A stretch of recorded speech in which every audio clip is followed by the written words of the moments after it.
tsy mba ny hazo intsony ity no morotevana fa ny tanàna sy ny trano fonenana ary ny aintsika olombelona mihitsy. Ngazana ny andro tokony Madagasikara, lavaka mangady hiady hatraiza.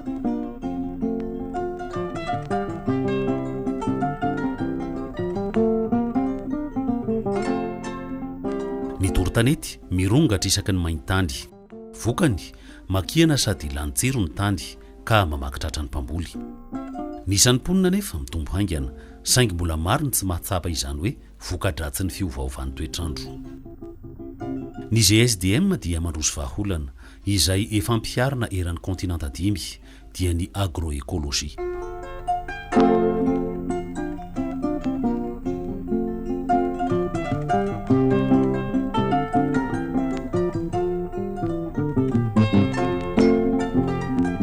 Le GSDM zany dia fikambanana izy io, fikambanana organisme angany lazantsika azy toerana na avy any velana izy ny tena petsaka.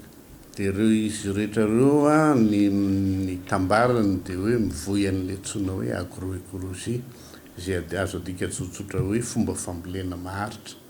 Zay zany tena base ny GSDM zay tamin'ny taona 2000 ny foronany. Mazava be amin'izao fa hitantsika amin'izao ny vokatra ny tany izay nampiasana ny teknika agroekôlôjika. Ka tena misy samihafa mihitsy hitantsika tamin'ny mainty tsara, masaka tsara, tena mipasapasaka tsara, fa ny anankiray tamin'ny mena izay tena ahitana an'ilay kasinga ho an'ny volo zany. Ary raha jerentsika ary le tany masaka io dia misy kakana, misy bibikely izay mivelona ao anatiny izay tena hita zany fa tena velona le tany. Dia izay ny tena tanjon'le teknika agroekôlôjika, mamerina andray le tany ho lasa velona mba ahafahan'ny volo miaina tsara ao anatiny. Ny tatsaha azy indrindrandrindra amin'ny ankapobeny dia saiky ny hitan'ny maso no alainy tahaka.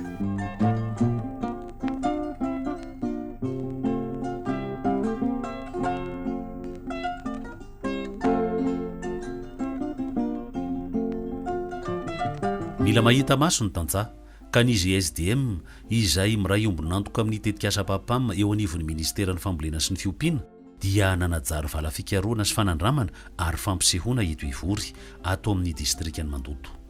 Ny GSDM dia miara-miasa ihany koa amin'ny projet papam izay tena projet ambany fiahin'ny ministeran'ny fambolena fiompiana Rojona. Ao anatin'io zareo dia miditra hatrany amin'ny resaka agroekôlôjia sy ny fampiofanana, fa eto indray izy dia mampiofana ny teknisiana, ao anatin'izany ny teknisiana ny vohibem-paritra misy eto aminay, ihany koa ireo mpiara-miombonantoka rehetra izay miantsehatra amin'ny resaka agroekôlôjia. Ty toerana ty zany eto zany no anaovana ny fanandramany rehetrarehetra zany, zay voaparita makany amin'ny tantsaha zany. Dia zay mahatonga anazy hoe hitondrana tantsaha maketo sy ny rehetrarehetra, na ny mpianatra na ny mpikaroka rehetrarehetra zany mandalo amin'ity toerana ty dôly. Tsy hoe andrakandrana fotsiny zany zavatra ataony amin'ny tantsaha zay vulgarisen'ny teknisiana, fa zavatra fa voasedra ato dôly zany. Ity karazana hatra ity no antsoina hoe stylosantès. Raha kofana azy ny tany dia miverina holona ka indray afaka ataona vitsivitsy. Ny teknika voziny eto zany dia le agroekôlôjia. Tsy miasa tany tsony fa ny zava-maniry no miasa an'le tany dia eo ambonin'izay no mamboly ianao. Ao koa ny crotalaire sy ny karazana ahitra mahalonaka samihafa, fa ny mampiavaka ny stylosantès dia izy be otrikaina ka azo atao sakafom-biby. Dia izy io sady fourrage 13% protéine ny sakafon'omby, dia 1,50 m ny fakany midiny makany ambany, dia manao fixation d'azote izy amin'ny atmosphère entre 70 à 200 kg zay ho an'ny vary amin'ny herintaona. Mahatsara ny tany koa ny fampifandimbiasana voly sy ny fampivadiana voly samihafa karazana. Ao koa ny fomba famonoana ny bibikely sy ny ahidratsy mpanimba ny voly toy ny striga nefa tsy ampiasana akora simika. Le mokona ity zany azoko nyteneniko anareo tao mizoe rôle plante répulsif, sahala amin'izay koa ny crotalaire mandroaka an'le biby dia manomana an'le vary amin'ny herintaona. Le tantsaha manko raha vao miala katsaka sahala amin'izao dia mieritreritra izy hanao laboro. Zay tsy mieritreritra tsony fa reo no manao travail du sol reo. tsara ny vokatra azo amin'ny volo rakotra ary eto amin'ny saha fampisehoana dia asiana tany mifanakaiky ny ray ampiarana ny volo rakotra ny ray kosa ambolena araka ny fomba tranainy amin'izay ny mpitsidika afaka mampita na n'olo mandalo rehetrarehetra teto zany hoy izy hoe anatanibaritsika izy miady rano nefa tia tanety mahita n'ity zavatra ty dia hitanao le tombontsoa azo avy amin'izay zany dia ny fandimbiasam-bolo zany isan'ny zava-dehibe koa zany amin'ity teknika ty ty zao miaro taona katsaka sy voany ambatato zany miaro taona mifindra makato indray dia ty indray makary eto antsisy ny vala fampisehoana dia misy velarantany voavoly hazo akasia hazo maroroka sady mahatsara ny tany ny akasia ka ampirisiana ny tantsaha hamboly azy malaky ny fitsiry ny fitombony no manatsara tany izy raha hoarina amin'ny kesika sy kininina zany dia le izy koa zany mandavataona misy maintso foana afaka ratsanana ny tahony madinika anaovana kitay ny raviny afaka anaovana composta dia izy misy fleurany anisan'ny tiany tantely be koa izy io dia zavatra hitantsika manodidina ety zany tsy ny volena ty zao fa ny voany hitsana fotsiny dia mitsiry naturel ato ho fanampariahana ireo teknika ireo dia misy tetika asan'ny GSDM antsoina hoe manitatra faharoa GSDM dia manatanteraka an'ilay atao hoe tetika asa manitatra faharoa izay vatsiny vondrona Europeana vola amin'ny alalan'ny Comesa dia maharitra 3 taona izy amin'ity miasa eo amin'ny faritry Vakinakaratra ny tetika asa eo anivona commune 70 ny commune 10 amin'izany amin'ny faritra Afovoantany Vakinakaratra dia ny commune 7 aty amin'ny faritra Afovoany Andrefana izay aty amin'ny misy antsika amin'izao miara-miasa amin'ny vondrona tantsaha ny manitatra faharoa anisan'ny coopérative fanilo eto Amparis distrikany Mandoto izay resy lahatra amin'ny volo rakotra volo rakotra zany tsy dia lana asangady firy fa tsy hoe overtirany hoe anomboka anao azy anao dia lana asina angadin'omby izy ampalemy an'ilay tany fa izay makany dia après anao tsy mila manao hoe milaborer an'ilay tany intsony fa mampifamadika an'ilay voly amin'izay tany aloha ny olona mitsaroka masomboly dia zavatra afatra mitsapoka meo rokapoka ako meo efatra kapoka zany ny zavatra nisy fa amin'izao fotoana izao zany efa miakatra samandanja amin'ny kilao misy ny mandanjatra amin'ny hoe 10 kilao dia misy ny mandanjatra amin'ny 20 kilao zany hoe misy olona mitarika vondron'olona zany any ambadimbadika any efa resy lahatra raha tamin'ny etim-boana zany dia tany amin'ny taona ray tany zany ny alektara dia amin'izao angamba mahita hoe 4 taona alektara amin'izao hoe mampiasa ny teknika agroécologique zao vary moa tena imasoan'ny tantsaha zany satria no tena foto-tsakafo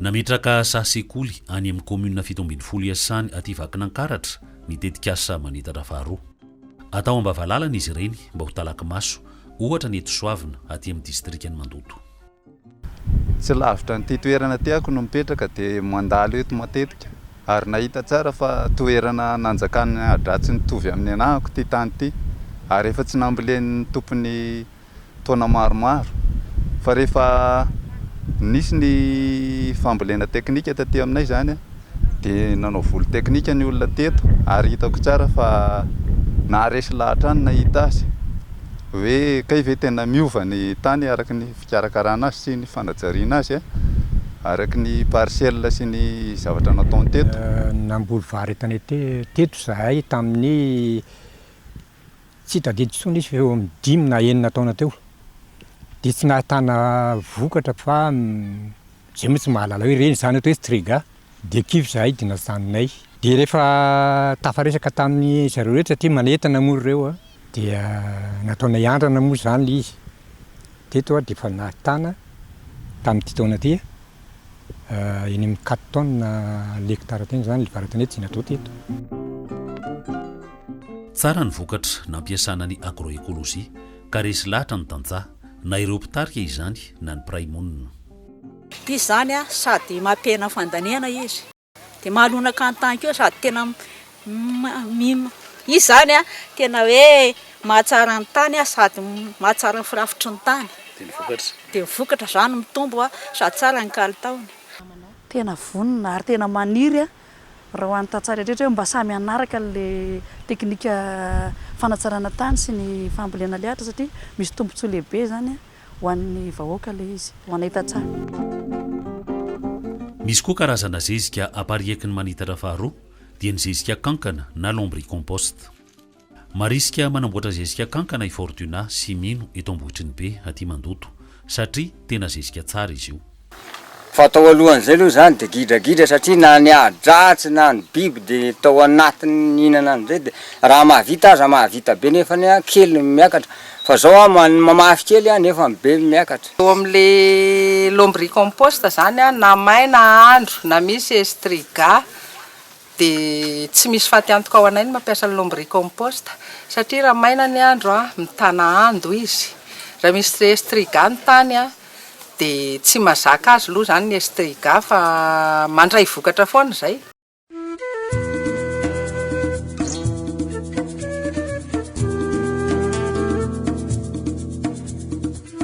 Eto Antemitra distrika Anantanifotsy avaratra Antsirabe, i Daniel dia mampivady ny fanatsarana ny tranon'omby sy ny fanaovana zezika compost ary ny zezika kankana. Ny composition compost aloha dia eo amin'ny ferana ny asa tamin'ny GSDM nantetika asa manitatra dia nanao an'ilay volo fefy volo rakotra fefy velona zany dia io azo rimbiasa na tsy makabozaka any atsahatsony azy ianao fa dia le fefy velona azonao anaovana an'ilay compost. Ao anatin'izay zany dia misy ilay intégration ana fambolena sy ny fiompiana zany hoe mamboly an'ilay voly eny an-tanety anaovana rakotra sady atao sakafon'omby ary ny omby indray rehefa avy eo manome zezika handeha hamatsiana an'ilay fambolena izay tanterahana eny an-tsaha. Zay zany ilay fifandraisan'ilay fambolena, tontolon'ny fambolena sy ny tontolon'ny fiompiana. Anisan'ny ezaka anapariahana ny agroekôlôjia ny fiarah-miasa amin'ny ivitoeram-piofanana sy fikarohana toy ny CFL eto Andranobe, eto Antsirabe, izay manofana ny tantsaha hiatrika ny fiovaovan'ny toetrandro ary hampihatra ny agroekôlôjia. Ireo tantsaha niofana teto ka nampihatra ny volo rakotra, nampiasa ny compost isan-karazany toy ny compost tsotra na ny compost ranony sy ny ady gasy amin'ny famonoana bibikely ary nampivady sy nampifandimby voly dia afapo ka tapa-kevitra fa hanohy. Raha ohatra zany zao zay nioty voatabia nampiasana azy ka ny voatabia ny chimique zany ny voatabia ny chimique 300 kg isaky ny ary izy teo fa niaraka tamin'ity izy tonga hatrany amin'ny 500 sy 300 kg isaky ny ary dia rehefa mandeha any an-tsena dia maharitra kokoa ny vokatra. Misy tantsaha zao tena nijoro vavolombelona mihitsy hoe nandefa vokatra nakany Tamatavy izy ka somary ampanina ka ity fiara nitondra an'le vokatra ny Tamatavy tena niavaka le vokatra tena nasiana le simika betsaka zany potika alohan'le vokatra natao tamin'itony akora biolojika itony. Eo koa ny fiarah-miasa amin'ny tontolon'ny fanabeazana ka navondrona nofanina teto Antsirabe ny solontenan'ireo sekoly praiombonantoka amin'ny GSDM aty amin'ny faritra Vakinankaratra. Ny fandarana asanay mpampianatra ho anay mpampianatra ao amin'ny CG Atoko foana Cisco Betafo dia ampitandreo mpampianatra mpiara-miasa aloha hoe zao indray ny vokatry ny fiofanana izay nataonay dia ampita amin'ireo mpianatra izay atao parascolaire isaky ny alarobia hariva moa ny anaovanay anazy dia amory ireo ray aman-dreny ihany koa hoe ireto indray no zavatra azonay tao anatin'ny fiofanana izay nataonay. Tafita amin'ny mpianatra ny fampahalalana ny agroekôlôjia sy ny hafatra tena hampitaina ohatra ny eto amin'ny CEG-Vinany ato amin'ny distrikany Mandoto. Anisan'ny izay zavatra rehetra ny ratovina moa zany tao anatin'ilay izy dia ny zana nampiarina avokoa izay afaka nampiarina ohatra amin'izany ny fambolekazo, ny fanaovana toeram-pambolena fampiarana mihitsy izay ampiarana ankizy zavatra ny resahana tao. Ao anatin'ny séance anankiray aloha zany ho an'ny matematika dia rehefa sena tafiditra kely ao anatin'ny resaka animation sy ny sisa dia mampiditra pahany.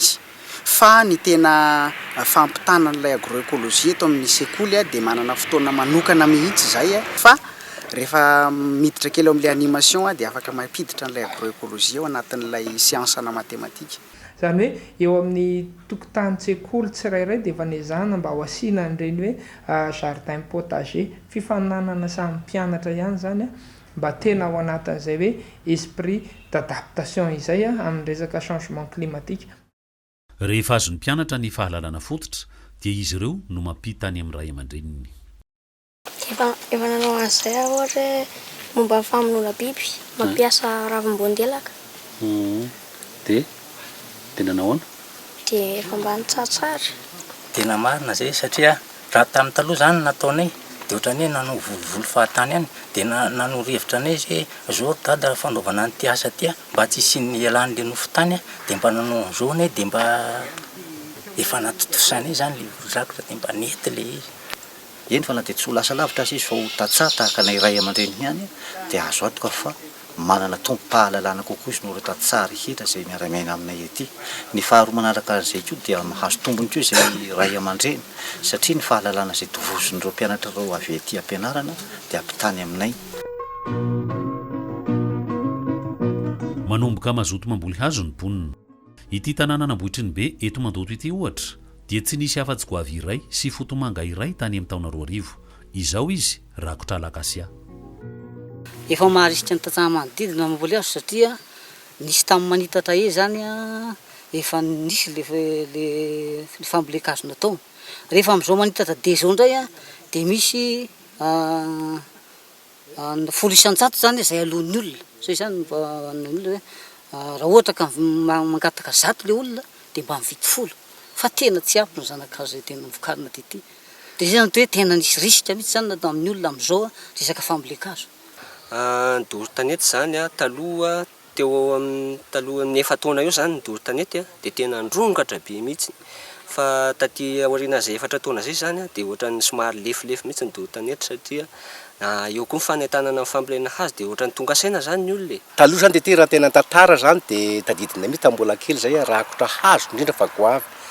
Dia nanomboka ny asa moa ny olona dia nivonoana tsikely zany reny hazo reny fa rehefa natsapa zany ny olona fa tsisy tsony ny hazo mesimba ny tany dia miverina namboly azy. Taloha mantsy raha mamboly azy ianao dia ozonina mihitsy zany hazo iny hoe raha ny olaka dia matesa alohako. Sasa fomba notety zany fa amin'izao dia tena mamboly aby zany ankizy vao afaka mamboly hazo dia afaka mamboly daholo tsy misy fepetra le izy.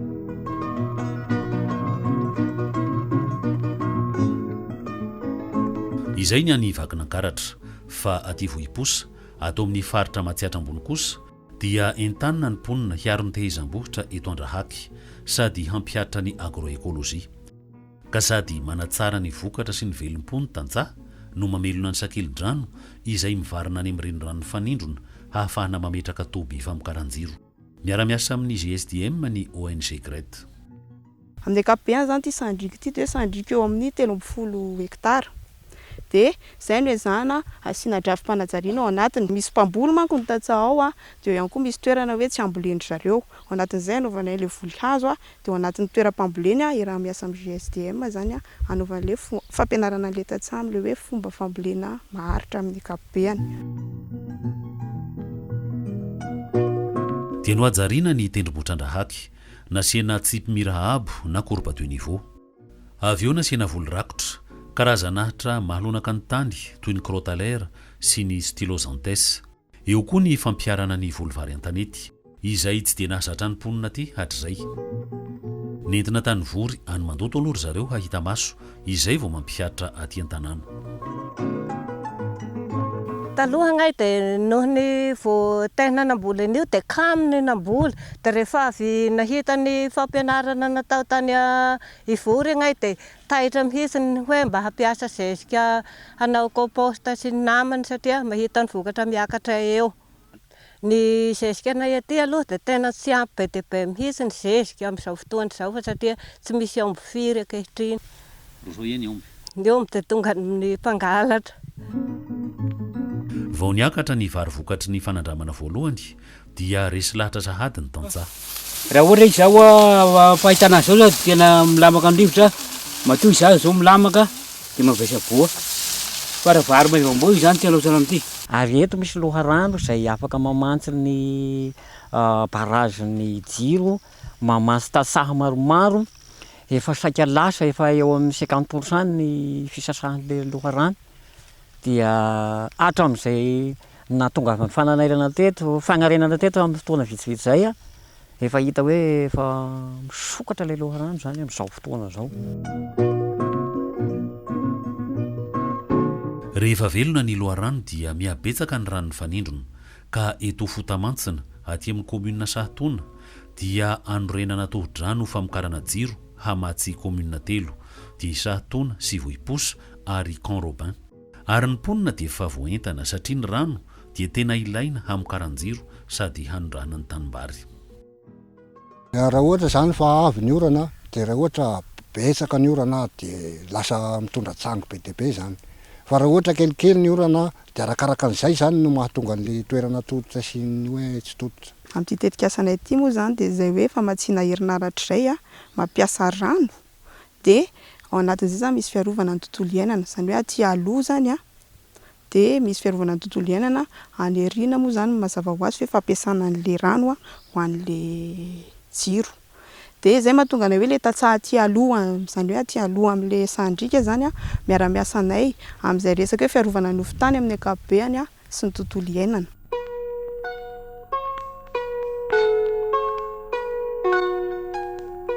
Izay ny tany Vakinankaratra sy tany Vohiposy, fa aty Mahatsinjo sy aty Andriba, aty amin'ny faritra Betsiboka kosa dia malalaka tsy hitavanavana i Tampoketsa, izay anjakan'ny Dorotanety isaky ny maintany. Saingy tsy nisy namboly ireny tanety ireny taloha fa ny PLAE na programme de lutte anti-érosive no manentana ny olona hanajary sy hiasa ary hamboly an-tanety amin'ny teknikany agroekôlôjia. Izay tsy mba manana tany midadasika be velarina be reny, fa natinatina valy fotsiny zany ny tanimbary ka ny tena hoe tanimbary tena otran-drano mponina zany zao raha ny marina dia efa tapitra. Ny olona nefa mitombo isan'andro isan'andro tsy maintsy mitady fivelomana dia efa mironona any amin'ny tanety zany ny eritreritra. Araka ny hitantsika zao zany dia midadasika kokoa le tampo-tanety miohatra amin'le tanimbary izay anatin'le lohasa izay tery dia tery. Dia nametraka an'ity sahasekoly ity zany ny PLAE tamin'ny 2017 dia mbola olona vitsikely ny voentana anay tamin'ilay izy. Dia nahitambokatra zany izy ity taminay satria nivokatra vary teto tamin'ny herintaona dia tao anatin'ny 2 ara zany parcelle 2 ara ohatran'izao nazahoanay akotry 100 kilao. Dia manomboka tsapan'ny olona zany zao ny lanjan'ny tanety satria hatramin'izay ry zareo dia nijerepotsiny le tanety. Miara-miasa amina tantsaha-pitarika na paysan pilote mivondrona amina fikambanana antsoina hoe gare na groupement des adhérents reboiseurs ny PLAE.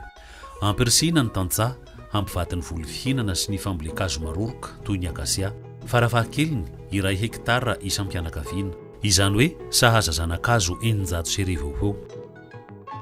Io ilay antsoina hoe RVI na reboisement villageois individuel. Rehefa lehibe ny hazo dia anaovana kitay sy arina ny rantsany ary anaovan-trano ny vatambeny. Ny saribao sy ny kitay dia ny kitay any amin'ny 17 km maka amin'ny Kalesa, ary ny saribao dia efa manavatra avy any ivelany raha tsy amin'ny Manakazo manavatra dia any Andriba. I Samuel eto Mahatsinjo dia efa nahavoly zanakazo 5,000 sy 1 alina amina tanety 7 hektara ka voary ho azy ny tanimbariny 3 hektara ery ambany avaratra.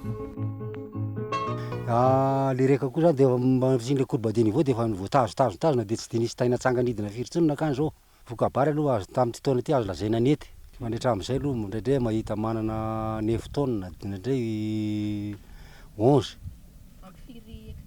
Eo amin'ny tany 3 hektara maherikely eo. Kalia agroekôlôjia tsy mijery fotsiny hoe fambolena fotsiny fa fitambarana izy rehetra, ny voly hazo, ny ala vadimboly, fambolena, ny tanety na ny tambary dia ao anatiny miaraka tontolo amin'izay. Makihana sady manta be ny fijerin'ny tanety aty Tampoketsa ka tsy inoan'ny tantsaha sasany hoe hahavokatra vary an-tanety. Anisan'ireo tsy nino i Adrien monina eto Tsaramaraina aty Andriba, fa niova hevitra i Adrien rehefa nampiatra ny voly rakotra sy ny fampifandimbiasana ary ny fampifadiana voly. Na resy lahatra anay dia satria izay tsy mbola arina lalàn'izany hoe ny varika io mety volena tanety satria mbola tsy nampiasa an'izany izay tetỳ hatramin'izay. Rehefa vita ny fambolena ohatra zao tamin'ny teto an'ity dia amin'ny herintaona vary indray no eritreretina ho ambolena eto. Raha Marso eto Miarinarivo eto Andriba kosa dia nino anatra nampiatra avy hatrany ny agroekôlôjia ka navokatra. Gaga raha zafy mandimby mpiray-tanàna aminy ka tonga nanatona Andriamarso sady nanotsafa. Zao ary rehefa antitra izy ity mba zareo tao mba ambolenay. Ny tena nasarika manokana zao le tambary any an'le andosa efa kely efa tsy ampy tsony.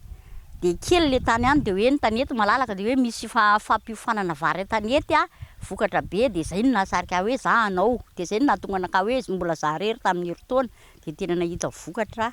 Dia izay zany ny avohitra amin'ny olona hoe tena zava-dehibe le mampiasa zezika indrindra le compost. Fa izay ho any zavatra hitanay tany Antsirabe tena vokatra be ohatran'ireny vary any Andosara tsy vokatra ny vary tanety tany.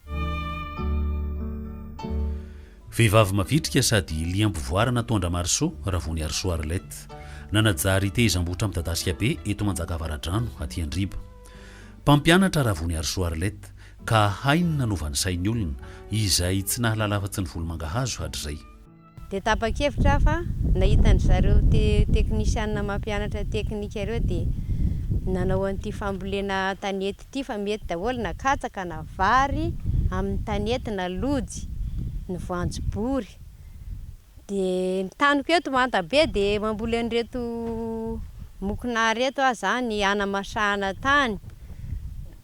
Mba hitaritako ny mponina eto amin'ny misena eto fa mety atao daholo ny fanamasahana ny tany manta, mety atao an-tanety daholo ny voly ankotrana rehetrarehetra sy ny vary tanety.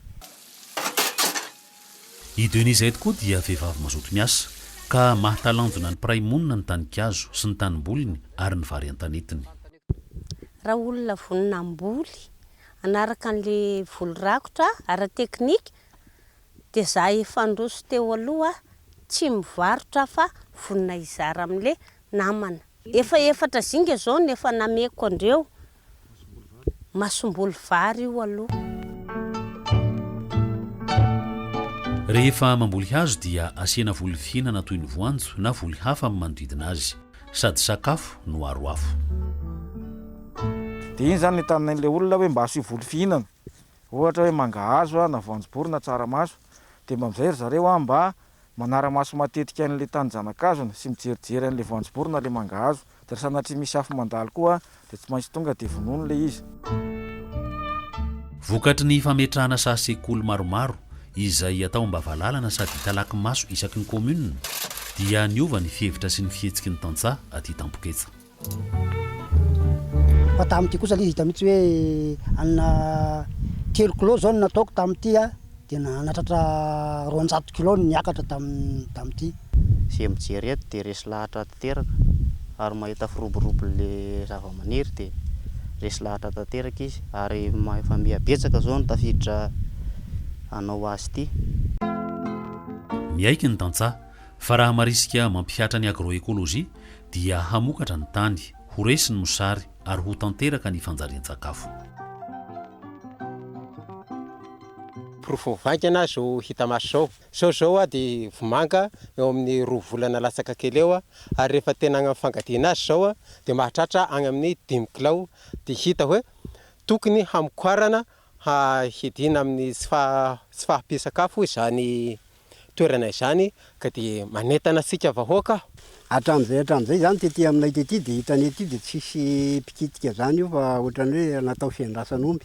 Amin'izao fotoana zao dia miroborobo tokoa mifandrombaka mitady tanety ary mety ifampisihana mihitsy ary ny tanety atsoatso satria hita hoe mahomby le fampiasana tanety namen'ny PLE. Io tany io zany raha fambolenay dia anay le tany fa tsy amin'ny fanjakana. Dia ny PLE zany no manampy anay manoratra an'io any amin'ny fanjakana.